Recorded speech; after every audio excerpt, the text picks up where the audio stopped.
mostré un mapa de Rusia. Este mapa de Rusia incluía Ucrania, pero este es un mapa que tiene un acercamiento más directo.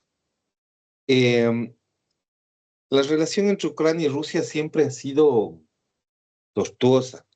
Ucrania, vamos a decir que mm, desde que fue parte de la Unión Soviética, de la Unión de Repúblicas Socialistas Soviéticas, me parece a mí que no estaba del todo conforme o del todo contenta la gente, no estaba contenta del todo con ser parte de Rusia. Eh, no estaban muy contentos, no estaban conformes. Eso es algo normal. O sea, en los países eso puede pasar con normalidad.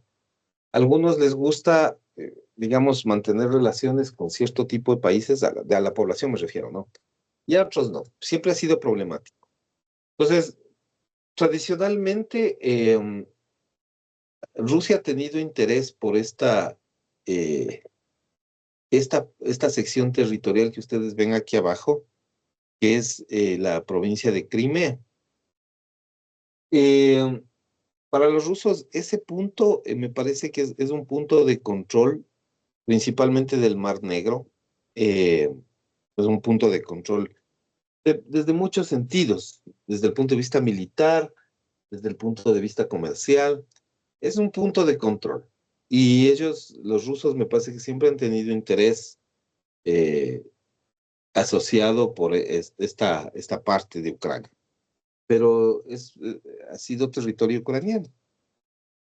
Entonces, no es la primera vez que ellos llegan a un nivel de enfrentamiento. Siempre han tenido eso. Y como los rusos, digamos que controlaban la Unión Soviética y Ucrania era parte de la Unión Soviética, pues durante esa época me parece que se han creado varios resentimientos. La razón de la guerra actual parte de una idea del reconocimiento de los estados.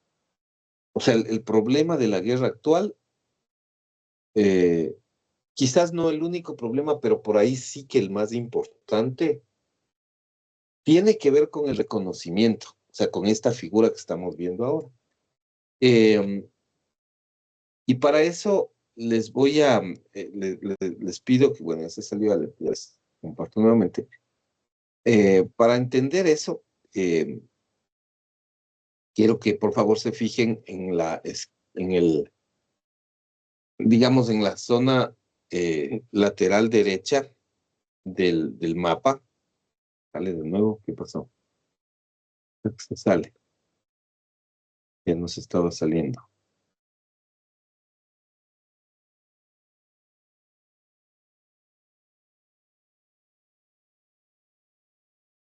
Ya,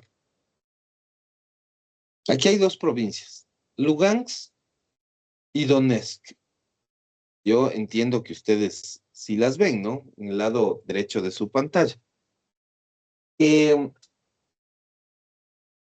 Parece que estas poblaciones, de una manera mayoritaria, han expresado eh, por distintos mecanismos, distintos medios, su deseo de pertenecer a Rusia. No es el caso de toda Ucrania, pero me parece que sí es el caso de Lugansk y Donetsk. Ese tipo de realidades se dan en general en los países cuando hay desatención. O sea, a veces en los países suele ser un problema la desatención de, que la distancia marca a las líneas de frontera. Por ejemplo, nosotros siempre tenemos una queja respecto de la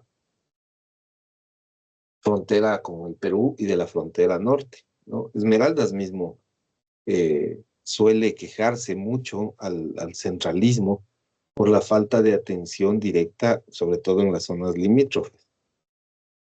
Eso pasa creo que en todos los estados y tiene que ver mucho con cuando los estados concentran demasiado la parte administrativa en las capitales. A veces esas capitales se desentienden o no, digamos, no atienden de manera adecuada a las zonas limítrofes, pues están más lejanas. Digamos que Esmeraldas, Carchi, Orellana, que son las tres provincias limítrofes con Colombia, digamos que por ahí no tienen tanto lío, o el lío es bastante menor. ¿Qué es lo que pasa, por ejemplo, con Loja, o con Zamora Chinchipe, o con Pasqueloro? Y digo, no tienen, o sea, no llegan a ese problema porque en realidad la desatención directa desde la capital hacia el sur es más grande que la que hay hacia el lado norte. Es más compleja. Y eso les pasa a los países, les suele pasar. Es una cuestión que lamentablemente sí ocurre porque las autoridades a veces se desentienden, se desenfocan y que tienen que atender a todos por igual, que se tiene que descentralizar. Entonces, no llegan hospitales, o no llegan medicinas, o no hay buenas escuelas, no hay buenos profesores, ¿no?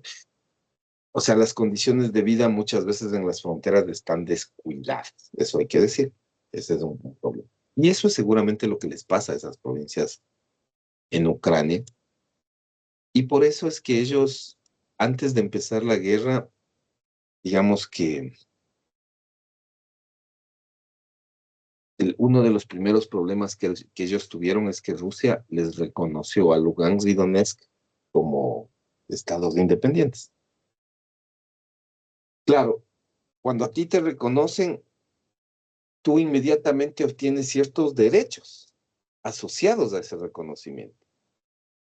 Cooperación, por ejemplo. O sea, normalmente, digamos que es como que si yo digo, bueno, queremos que Carchi quiere declararse como un estado independiente y Colombia les reconoce y pueden pactar entre los dos. Si ya le estás reconociendo como estado, tú puedes pactar ahí un nivel de cooperación entre ambos estados. Es un estado nuevo, supuestamente, ¿no? Y entonces tú puedes ahí acordar cuestiones migratorias, cuestiones de impuestos, cuestiones de comercio, cuestiones de todo tipo. Evidentemente tú tienes la facultad de negociar, es el primer derecho que asumes. Puedes negociar.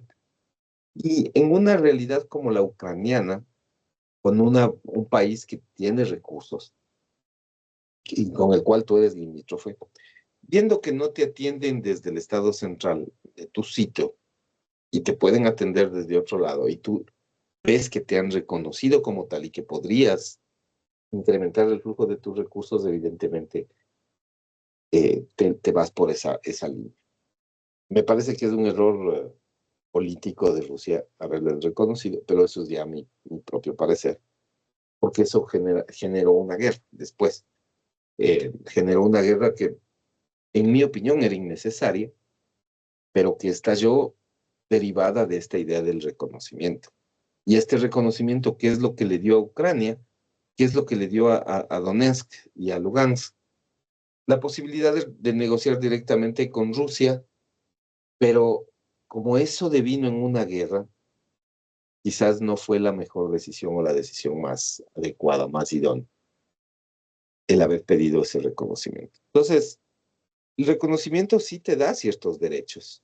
El problema es que no sabemos cuáles son las consecuencias. Y ya vamos a ver los otros conflictos, porque en este archivo voy a aprovechar para ver los otros conflictos también, que están derivados de ese reconocimiento y de qué es lo que sucede en esos casos.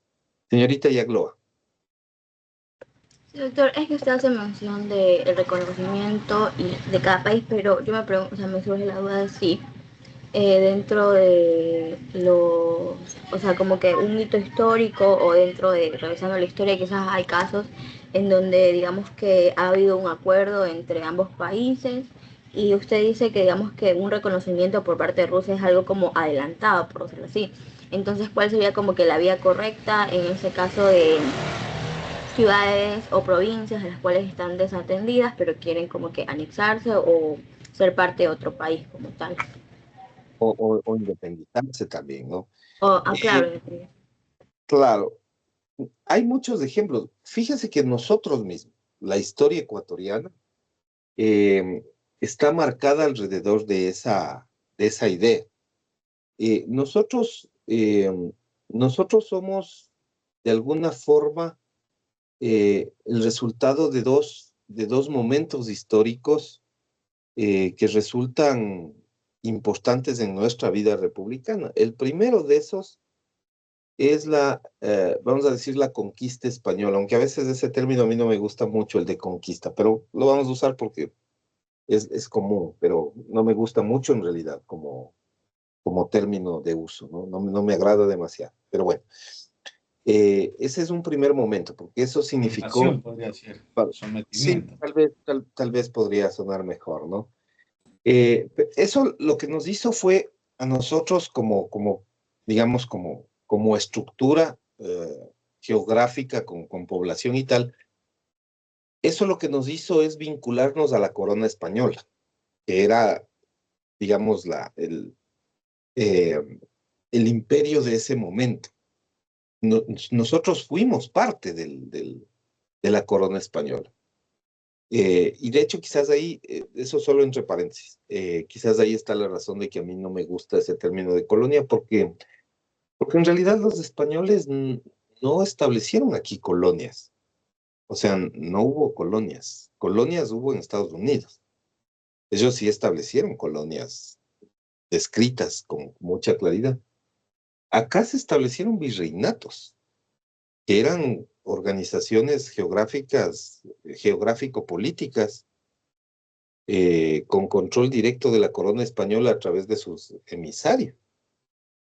Pero no eran colonias, eran virreinatos. O sea, sí eran instancias administrativas dependientes del rey. Eso nos dio, digamos que un estatus de una nación creciente. Ese es un primer momento. Entonces nosotros estábamos, digamos, nosotros en cierta medida, en esos primeros momentos éramos España, por decirlo de alguna forma. Quizás no es tan correcto históricamente, pero solo por graficar de que éramos parte del Imperio Español. Y luego viene la emancipación. Es un segundo momento. Eh, Ese segundo momento está marcado por la idea de que nosotros decidimos separarnos del país que nos cobijaba o que ejercía el poder sobre nosotros, que era España, y decidimos fundar una república nueva, constituirnos como un nuevo Estado, que tuvo reconocimiento, de hecho. La Gran Colombia era un Estado, ¿no? Esos son como los dos grandes momentos a los que podríamos llamarles como momentos primitivos de nuestra estructura jurídico-política. El pertenecer primero al Imperio Español y después pertenecer a la Gran Colombia como un estado, digamos, estructurado y grande. A nosotros también nos pasó eso, sentirnos desatendidos. La capital no estaba aquí, nosotros éramos del Distrito Sur o Distrito del Sur y estábamos desatendidos. O sea, no estábamos conformes con la estructura de gobierno que estaba en Santa Fe, que es Bogotá ahora, ¿no? Nosotros no estábamos tan conformes con eso. Nosotros decidimos irnos de ahí. Quizás Venezuela tampoco estaba tan contenta, pues también decidieron irse. Entonces, digamos que había un descontento entre las tres partes y decidimos irnos todos. Eh, ese es un resultado del reconocimiento. Entonces, ¿cuál es el modo adecuado de hacerlo? Yo creo que ese momento de irse quizás nos marca una idea de cómo debe hacerse eso. O sea, a diferencia de los dos momentos anteriores, fíjese que el ingreso de los españoles a América Latina significa un enfrentamiento donde hay muertos. O sea, de hecho hay muertos, porque hay enfrentamiento de armas. Luego la emancipación de la Gran Colombia respecto de la corona española también representa un enfrentamiento armado. Pero finalmente la separación del Distrito del Sur, que se va a convertir en el Ecuador, de la Gran Colombia, no es un conflicto armado. Entonces, por ahí, quizás que la forma más adecuada de irse sea es sin conflictos, planteando un acuerdo entre unos y otros. Planteamos un acuerdo, nos vamos, no estamos conformes, queremos hacer lo nuestro, y del otro lado también está la idea de que sí, no estamos tampoco conformes con atenderles a ustedes, están muy lejos, muy caro, no sé. Sí, mejor separémonos, eso estamos de acuerdo. Quizás esa es la idea más adecuada, ¿no? ¿Cómo hacerlo? Quizás eso es. Sin embargo, no es el caso de todos. Lamentablemente no es, no, o sea, no siempre sucede de una manera pacífica. Mm, yo diría que no es esa la regla. Quizás es la forma más adecuada, pero no es la regla. La regla tiene que ver más con un enfoque más guerrerista o digamos, de enfrentamiento bélico, ¿no? Tiene que ver con eso. Quizás por ahí va la cosa. Pero no hay una fórmula única, ¿no? No hay una fórmula única. Quizás lo mejor no enfrentarse bélicamente, pero no es la única forma. Y de hecho, no es lo que siempre suele pasar, no es lo más común.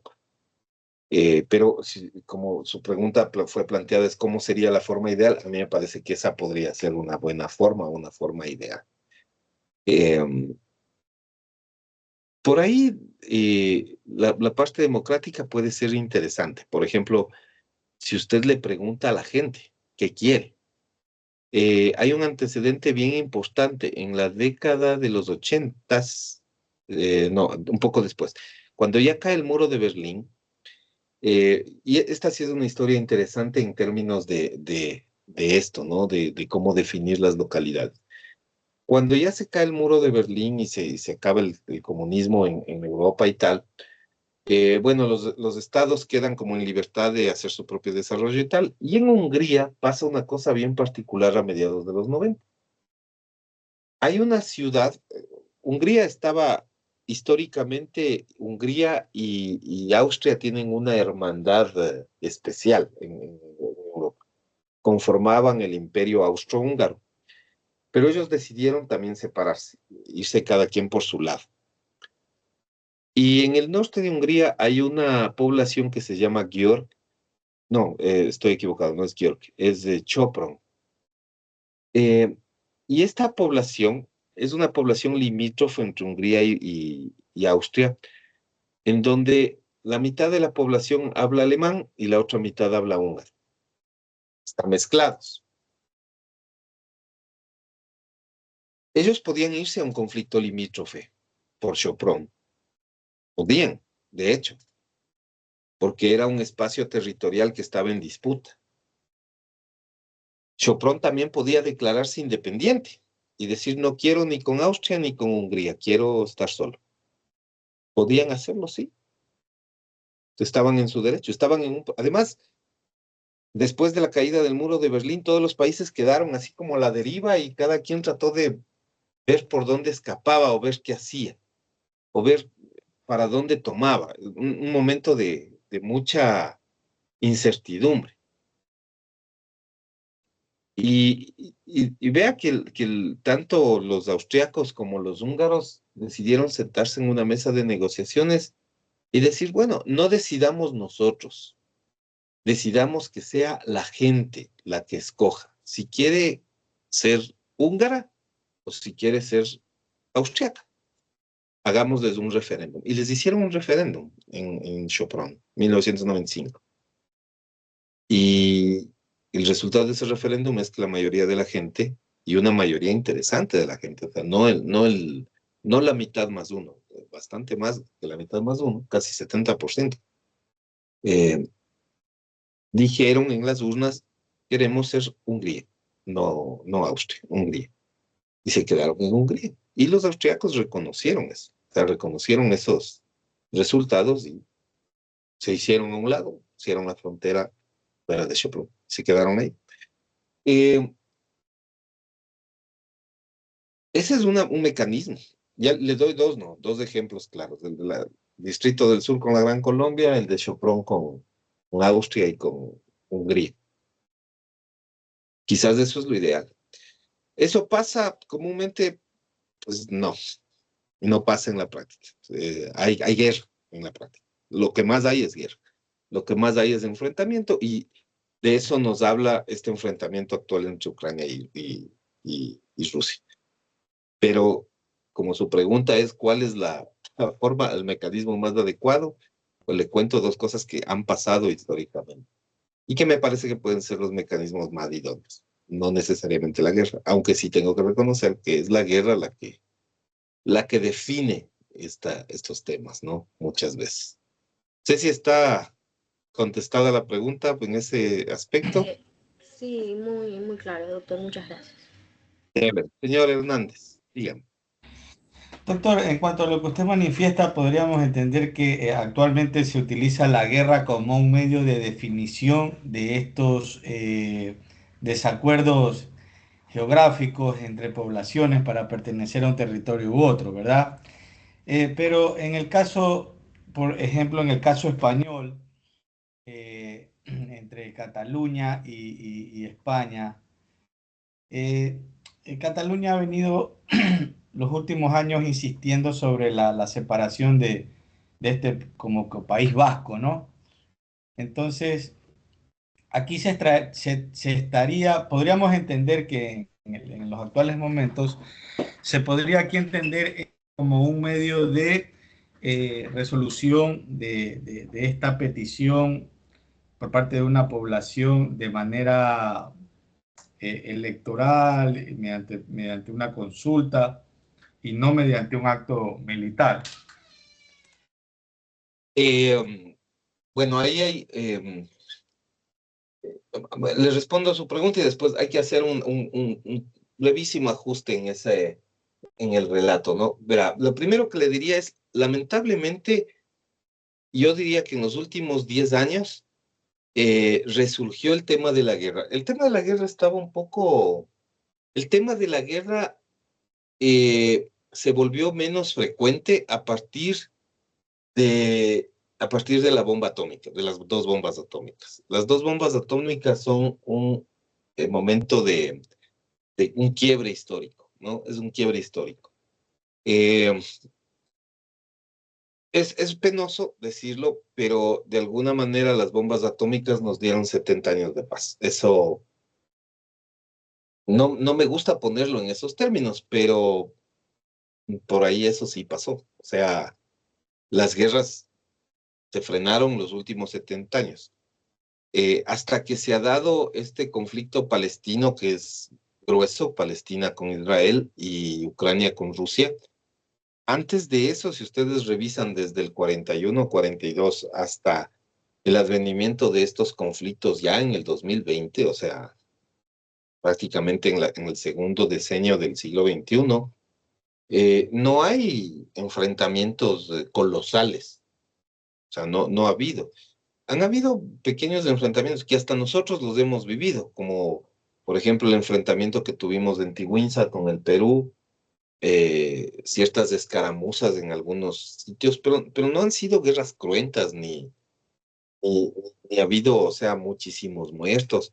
Claro, lo penoso de la guerra y de los enfrentamientos siempre es del tema de los muertos, pero no ha sido, digamos que en términos históricos, este último espacio, desde 1941 hasta 2020, 21 y tal, nos ha dado, me parece a mí que unos buenos 70, casi 80 años de paz, ¿no? No era la guerra, ha resurgido, lamentablemente sí ha resurgido, y sobre todo viendo el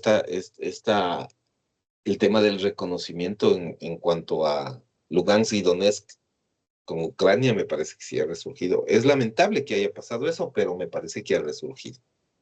Como que la humanidad se olvida de que ya tuvimos bombas atómicas y que eso puede ocurrir de nuevo. Entonces la gente como se olvida y volvemos a caer como en lo mismo, penosamente. Esa es la primera parte de la pregunta. Entonces, es un instrumento fáctico, sí, no legal, eso sí. O sea, está fuera de la normativa porque ningún instrumento internacional reconoce a la guerra como un mecanismo de acuerdo o de reconocimiento estatal. Eh, ¿Se usa eso? Pues sí, lamentablemente, pero eso está fuera de la norma, ¿no? No es algo normativo que está reconocido y tal. Es un reconocimiento a la fuerza, básicamente. Entonces, no tiene valor jurídico en principio, aunque sí tiene ciertos valores prácticos. La práctica nos dice. Lo segundo, el caso de España. Ahí lo único que yo le diría, había que hacer una pequeña aclaración, que es, eh, usted ha mencionado dos conflictos, o sea, puede ser que hasta yo le haya entendido mal, pero digamos, a modo de aclaración ahí, Cataluña es una de las, vamos a decir que es una de los espacios geográficos que reclaman independencia en España. Cataluña es un tipo de conflicto y el País Vasco es otro tipo de conflicto. O sea, son dos conflictos diferentes y dos momentos históricos distintos. El conflicto con el País Vasco es un conflicto más antiguo y tiene que ver con digamos que con una idea cultural. España es raro, ¿no? Es paradigmático, es paradójico incluso, que en términos culturales, siendo España el responsable de haber difundido cuestiones culturales a nivel mundial, al punto de ser en este momento, bueno, no les doy el dato exacto porque no tengo ahorita a la mano ese dato, pero me parece que hasta hace un par de años eh, el español era el segundo idioma más hablado del mundo, después del chino, me parece. O sea, ni siquiera el inglés era más hablado que el español. Quizás ahora ha cambiado la cosa, pero hace un par de años estábamos ahí.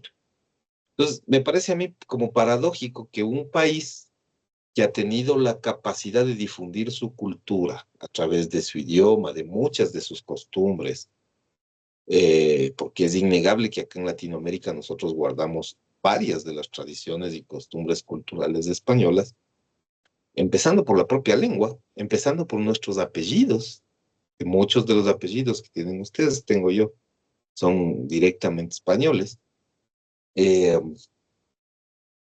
tenga ese problema cultural grueso de o sea, de zonas que quieren independizarse. De hecho, vean que el nombre que utiliza esta zona que es la zona de Bilbao en realidad, ¿no? El País Vasco, es ese, es otro país, es el País Vasco. No hablan español, o digamos, hablan español como segunda lengua porque el País Vasco habla euskera, que es la lengua original, ¿no? De hecho, me parece, no sé si el ex rector de la universidad, el ex prorector de la universidad, yo siempre pensé que él tenía alguna raíz vasca, ¿no? Porque incluso Aitor. claro, el auditorio nuestro se llama Euskadi, ¿no? Eso es 100% vasco, ¿no? Vasco. Eh, yo supongo, no sé, no, o sea, yo le conozco solo de vista al ex prorector, ¿no? Al anterior. Eh, no sé si él tiene alguna raíz vasca, supongo que tal vez sí, porque sí es como peculiar eso, ¿no? El nombre siempre llama la atención. A mí por lo menos sí me llama la atención ese nombre, es vasco, Euskadi es vasco. Eh, y, y claro, como digo, hasta el idioma es diferente. Entonces, esa es la parte del País Vasco, ¿no? Ellos en España, digamos que como eh, ellos tienen comunidades, o sea, son comunidades autónomas, o sea, no tienen provincias, sino comunidades, ¿no? Ese es el término que ellos utilizan para dividirse geográficamente. Eh, es paradigmático que, por ejemplo, la gente que vive en Bilbao y sus alrededores, que tienen que ver con la idea del País Vasco, ellos para España son Vasconia. Vasconia es el nombre de la comunidad, el nombre oficial que España les reconoce a esa zona. Pero ellos en la zona no se llaman Vasconia en sí mismos, se llaman País Vasco, que es una indicación de que tienen una idea de independencia. Ese es un tema, ¿no? Y el otro tema es el tema de Cataluña. Cataluña es Barcelona. Cataluña, digamos, la capital de la comunidad catalana es Barcelona. tampoco el idioma principal es español, es catalán, de hecho, ¿no? Es catalán. Y ellos han tenido o sea, son dos idiomas distintos, dos lenguajes distintos. Quizás el catalán es un poquito más parecido al español y cuando uno lo escucha hablar, como que hay muchas palabras que son parecidas y gran parte del idioma se entiende. El euskera no se entiende, no se entiende prácticamente nada. Eso sí es otro idioma totalmente diferente. Eh, en los dos casos hay este movimiento separatista, ¿no? O sea, han habido separatismos. El País Vasco optó por la vía violenta, digamos, ¿no? Tuvo a ETA, que lo mencionamos, que lo mencionó el señor Hernández, la primera parte de la clase. No tuvieron un buen resultado, en realidad tuvieron que deponer las armas y tal.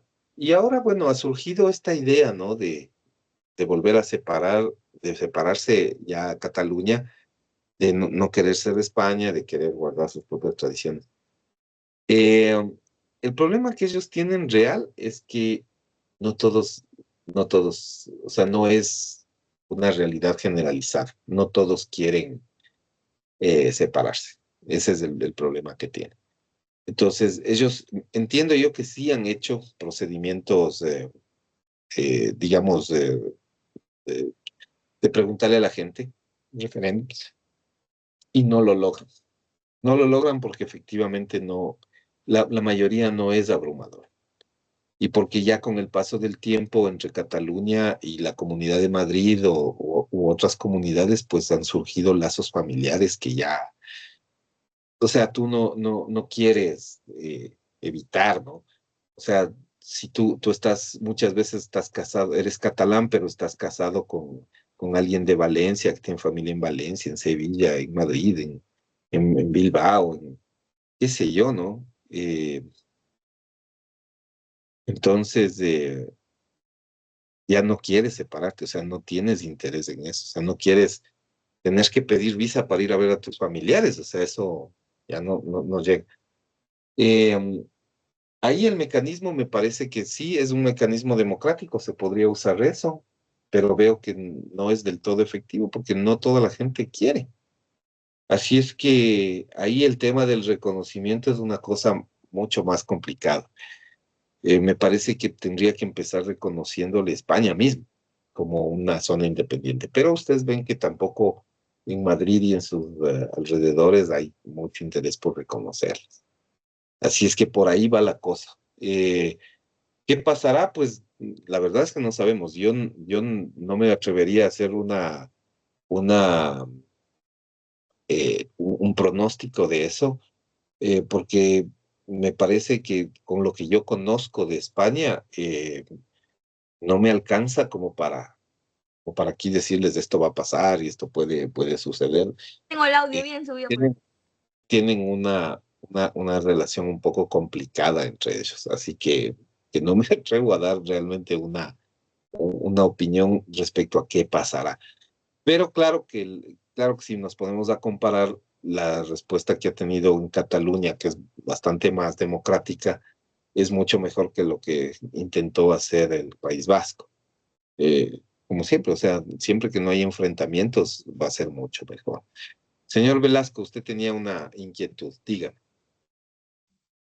Sí, profe, o sea, yo le quería preguntar si usted considera de que lo que es el País Vasco, Cataluña, Barcelona, o sea, si ellos podrían convertirse en referentes europeos de autogobierno, por así decirlo, sin la necesidad de romper con España. ¿Usted considera que sí podrían, no podrían? O sea, de hecho son, ¿no? O sea, ellos son. Yo creo que gran parte del problema, o sea, es mi opinión, no necesariamente es lo correcto, es solo mi opinión. Eh,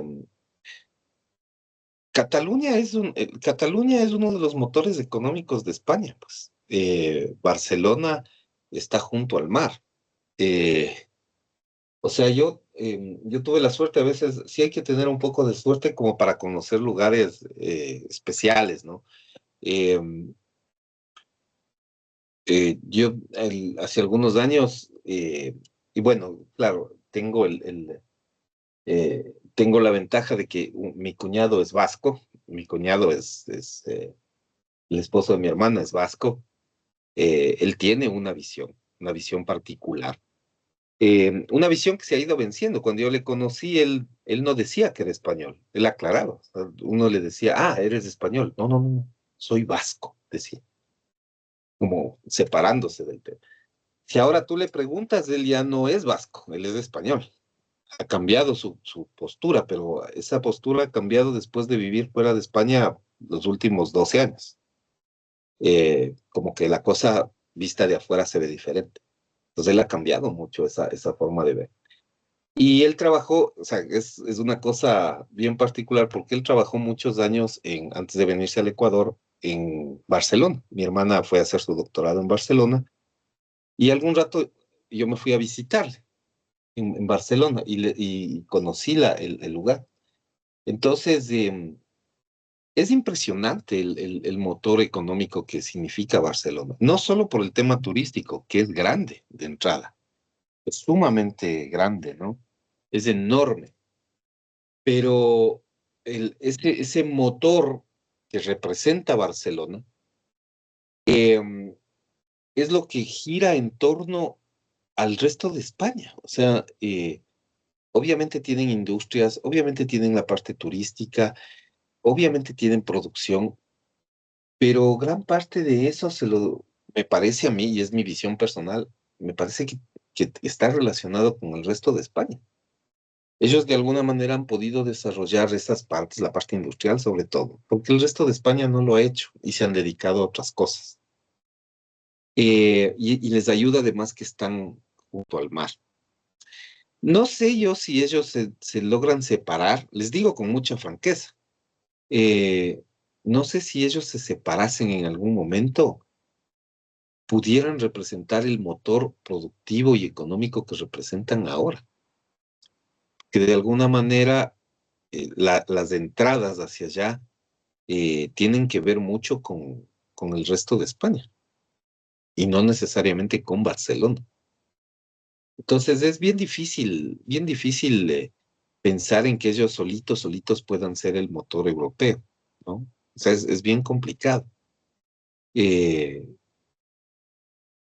la historia nos ha hecho pensar en que puede ser diferente si lo intentan, pero siempre cuando tú tienes un espacio más grande de ingresos puedes autoabastecerte. Es que ya solito es otra cosa.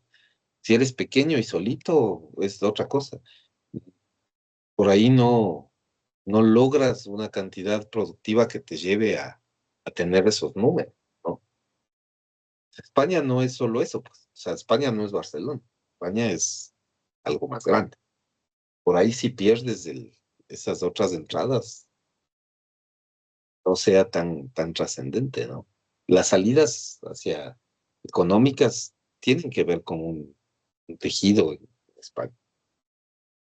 Eso me parece, pero es difícil, ¿no? Es difícil pronosticar qué pasará. En todo caso, si ellos van por una idea de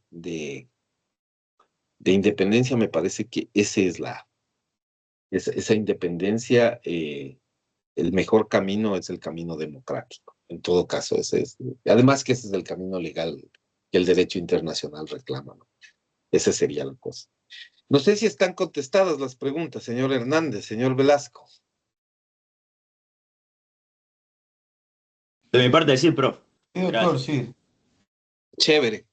Bueno, creo que estamos llegando al final de la clase. El examen la evaluación está abierta desde las 10:30. En 4 minutos más se abre la evaluación. Así es que ustedes ya pueden ingresar. No sé si el resto tiene alguna inquietud. Si tienen si, si tienen alguna pregunta adicional, alguna cuestión de las que hemos conversado en esta clase. Nada, señorita Mesa, por ejemplo.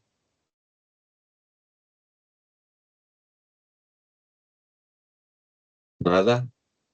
Señorita Otoya. No, profesor. No, Ok. profesor. Listo, señorita Yaglova. Hasta el momento todo claro, doctor. Ok, señorita Pozo. Todo claro, profesor. Y señorita Moreno.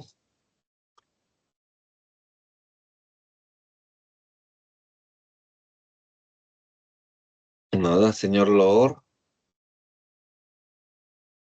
Todo claro, doctor. Ok. Señorita Martínez. No, ninguna, profe. Ok, señorita Hernández. Ninguna, profesor. Señorita Arteaga. Arteaga Quirós. Todo claro, profesor. Ok. eh, señorita Arteaga Corozo. Sí, profesor, todo claro. Ok. Y señor Delgado. Todo claro, profe. Chévere. Bueno, nos vemos entonces la próxima semana. Y creo que es la última clase del año porque según me estaban indicando el 23 termina. Y nosotros con este examen que tenemos, eh, me parece, si no me equivoco, nosotros ya tenemos, con este, el examen que van a rendir ahora, ya tenemos la nota del parcial, ¿no? Ya tenemos la nota que corresponde al segundo eh, resultado de aprendizaje, ¿no? Con esta nota que tienen hoy y la participación en clase que ya les publicaré en el sistema. Listo. Nos vemos entonces la próxima semana. Que les vaya bien. Doctor, una consulta. Señor Hernández, por favor. Doctor, a algunos compañeros nos ha pasado, justamente eso, ayer estábamos un poco inquietos. En las pruebas a veces suelen presentarse preguntas que, por ejemplo, a mí la semana pasada me salió una pregunta en donde la respuesta era el colocar en ese sentido la buena fe, el principio de la buena fe, pero Ya. yo coloqué el principio de buena fe. Ay, Pero la respuesta era buena fe nomás. ya, Entonces me calificó mal. No sé ahí ya. cómo se podría hacer. A ver, no hay ningún problema. El tema es que, bueno, le explico por qué pasa eso. Es porque eh, las preguntas, bueno, es inteligencia artificial, entonces hay que programarle. Pero a veces la inteligencia artificial no es tan inteligente o no piensa como uno. Pues yo le pongo las respuestas como creo que podrían venir, pero claro, la mente humana, cada uno tiene su forma de pensar y de pronto tienen que, cada uno piensa de manera distinta y pone una respuesta que está bien, pero que no responde a lo que yo hubiese pensado. De todas maneras, tu respuesta es correcta. Y hay que simplemente recalificar. Entonces, lo único que yo les pido, y eso sí sí hay un par de requisitos importantes para recalificarles, que no tengo ningún problema en hacerlo. De hecho, ingreso un poco antes de pasar notas y recalifico. Lo único que yo les pido es que le tomen a esa pregunta, como queda grabado en el sistema, le tomen una captura de pantalla y me manden al correo, no a Teams, no a WhatsApp, al correo. ¿Por qué al correo? Porque eso me permite tener control de lo que ya recalifiqué y de lo que todavía está pendiente. Si me mandan al Teams, tengo el problema de que hay 300 mensajes. A veces cuando me han mandado al Teams, porque hay personas que sí me han mandado al Teams, yo les he respondido, mándenme al correo. ¿Por qué? Porque en el Teams no hay cómo, o sea, supongo que sí hay cómo hacer, digamos, carpetas, subcarpetas y todo, pero eso es un trabajo adicional que toma mucho tiempo y que es muy complicado. En cambio, yo en el correo electrónico ya tengo separados sus espacios. Yo tengo una carpeta especial de ustedes donde yo voy almacenando las cosas que ya atiendo. Entonces, lo único que le pediría es hágale una captura de pantalla, por favor, y me manda en el correo, en el texto del correo, el número de evaluación y la fecha. Y entonces yo entro con esos datos justamente a su número de evaluación, su fecha, su nombre, le reviso y le recalifico. Y le mando un mensaje cuando ya está recalificado. Ya, Eso doctor, nomás. perfecto. No hay realmente un problema.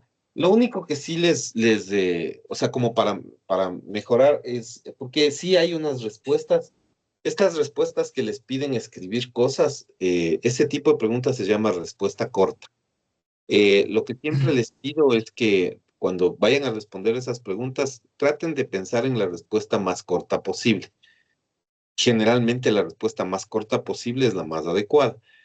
Porque si se explaya, porque sí hay gente que me pone todo el concepto, eh, y ahí empiezan a tener complicación. Eso no les va a calificar bien nunca.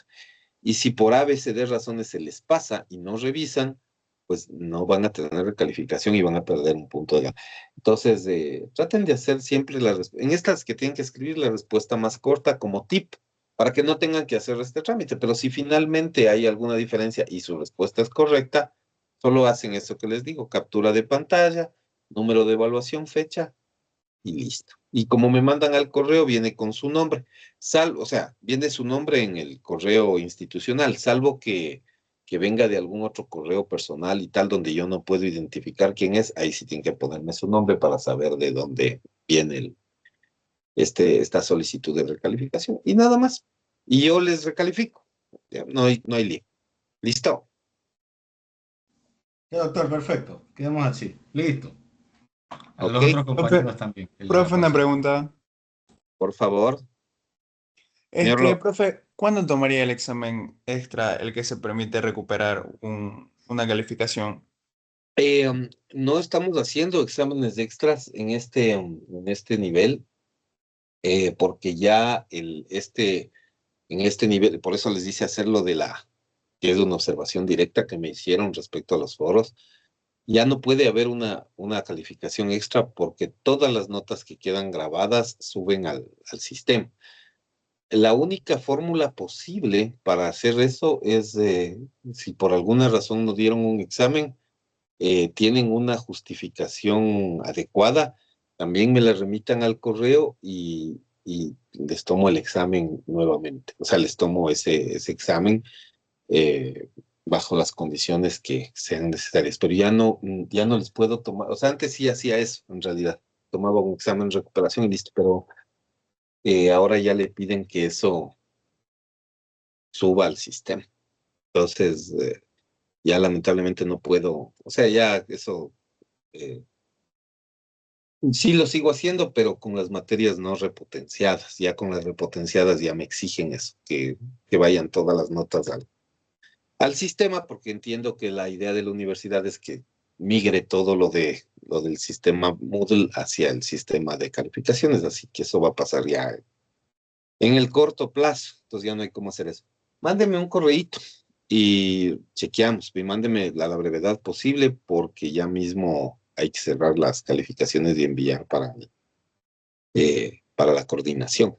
Así es que eso, por favor. ¿Qué, profe? Gracias. Bueno, listo. Si no hay nada más, no paré todavía la grabación. Hay que parar la grabación y listo.